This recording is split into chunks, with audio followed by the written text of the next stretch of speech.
خمسا قال اتق المحارم تكن أعبد الناس وارض بما قسم الله لك تكن أغنى الناس وأحسن إلى جارك تكن مؤمنا وأحب للناس ما تحب لنفسك تكن مسلما ولا تكسر الضحك فإن كثرة الضحك تميت القلب رواہ الترمذی۔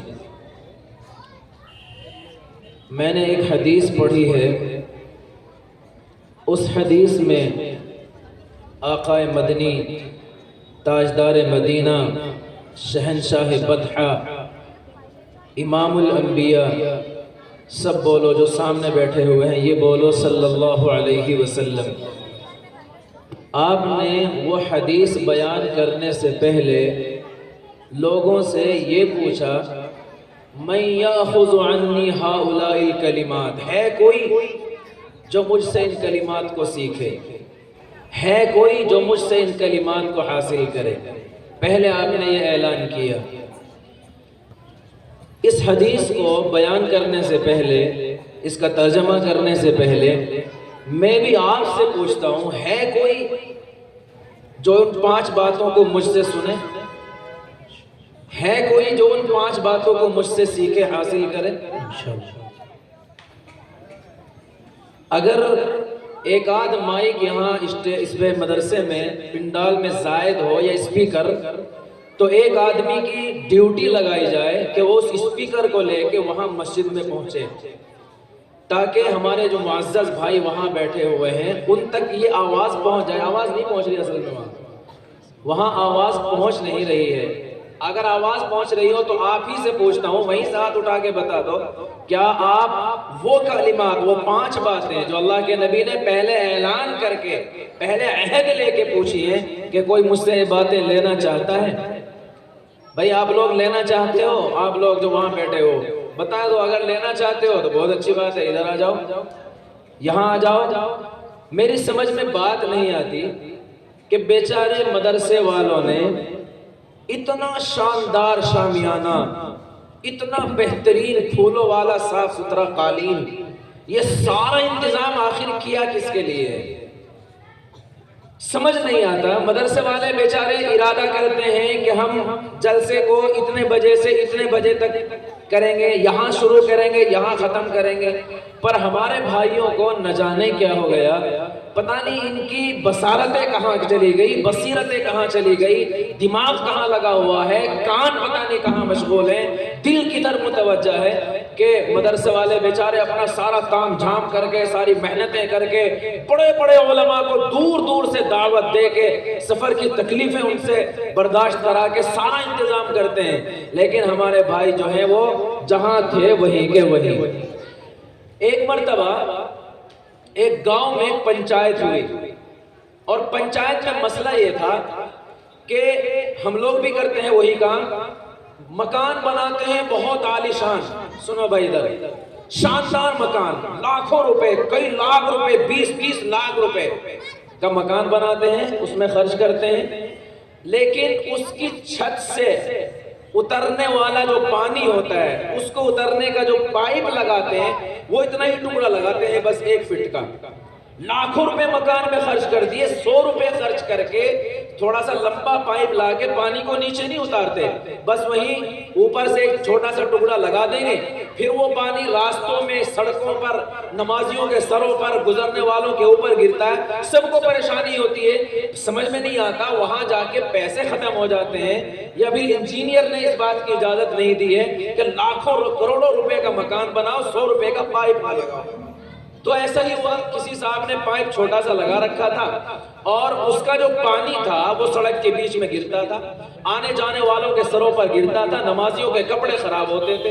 اس سے سب نے کہا کہ بھائی یہ پائپ ہٹا لے، اس کو کیا بولتے ہیں، اس پائپ کو پرنالا کہتے ہیں، اور یہاں شاید پترالا کہتے ہوں گے، کیا کہتے ہیں بھائی، یہ پترالا، یہ جو پترالا ہے اس کو ہٹا لے، اس میں پائپ جوڑ کے اس کو لمبا کر لے، اس کو نیچے اتار دے، لوگوں کو پریشانی ہوتی ہے۔ سب نے کہا، لیکن اس نے کسی کی بات نہیں مانی۔ بالآخر پنچایت ہو گئی، اور پنچایت میں اس کو بلایا گیا،